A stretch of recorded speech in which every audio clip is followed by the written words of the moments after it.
Hi friends, எல்லோருக்கும் இனிய நல்வணக்கம். இப்போ நம்ம எதை பற்றி பார்க்க போகிறோம்னா, வருகின்ற புதன்கிழமை, அதாவது 17/9/2025 அன்று புரட்டாசி 1 அன்றைக்கு நாம் எப்படி வழிபட வேண்டும் என்பதை பற்றியும், வருகின்ற சனிக்கிழமைகளில் எவ்வாறு எளிமையாக வழிபட வேண்டும் என்பதை பற்றியும் நாம் இப்பொழுது பார்க்கலாம்.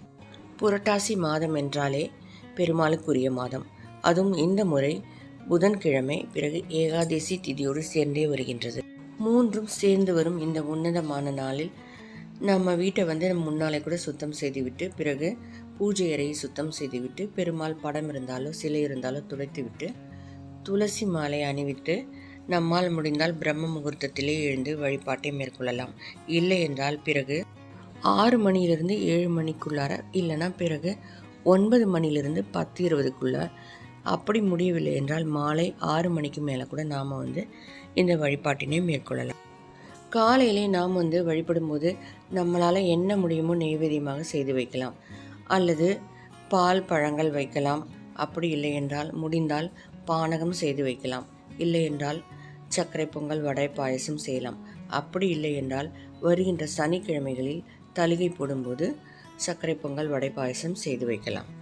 எதுவுமே நம்மளால் முடியலன்னா நாம் பாலில் கற்கண்டு சேர்த்து நாம் நெய்வேத்தியமாக வைத்து வழிபடலாம். தூப தீபம் காட்டி முதல் நாள் வழிபாட்டை நாம் முடிச்சிடலாம். பிறகு வருகின்ற சனிக்கிழமைகளில் எவ்வாறு எளிமையாக வழிபட வேண்டும் என்பதனை பற்றி பார்க்கலாம். இந்த முறை புரட்டாசி மாதத்தில் 4 சனிக்கிழமைகள் வருகின்றது. ஒவ்வொரு வாரமும் முதல் வாரமோ 3வது வாரமோ தழுகை போடலாம். பிறகு நாம் அடுத்த வாரம் மாவிளக்கு ஏற்றி வைக்கலாம். பிறகு 3வது வாரம் 4வது வாரத்தில் நாம் எளிமையாக வழிபடலாம். பானகம், பிறகு பால் பழங்களை வைத்து கூட நாம் எளிமையாக 2வது வாரம் 3வது வாரம் நவராத்திரி வந்துடுது. அதனால் முடிந்தால் நாம் முதல் வாரத்தில் கூட தளிகை போட்டு வழிபாட்டினை மேற்கொள்ளலாம். தளிகை போடுவது என்பது சிலர் சர்க்கரை பொங்கல், வடை, பாயசம் செய்து வைப்பார்கள்.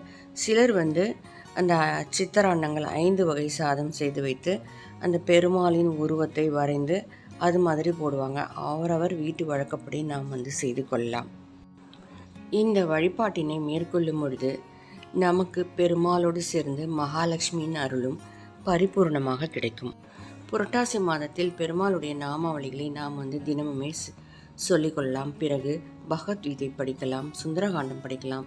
நம்மால் எது முடியுமோ நாம் சொல்லலாம். இந்த வழிபாட்டினை மேற்கொண்டு பெருமாளின் அருளாசியோடு மகாலட்சுமியின் ஆசியையும் நாம் பெறலாம். ஃப்ரெண்ட்ஸ், இந்த வீடியோ பிடிச்சி லைக் பண்ணுங்கள், ஷேர் பண்ணுங்கள், மறக்காமல் சப்ஸ்கிரைப் பண்ணுங்கள். Friends, thank you.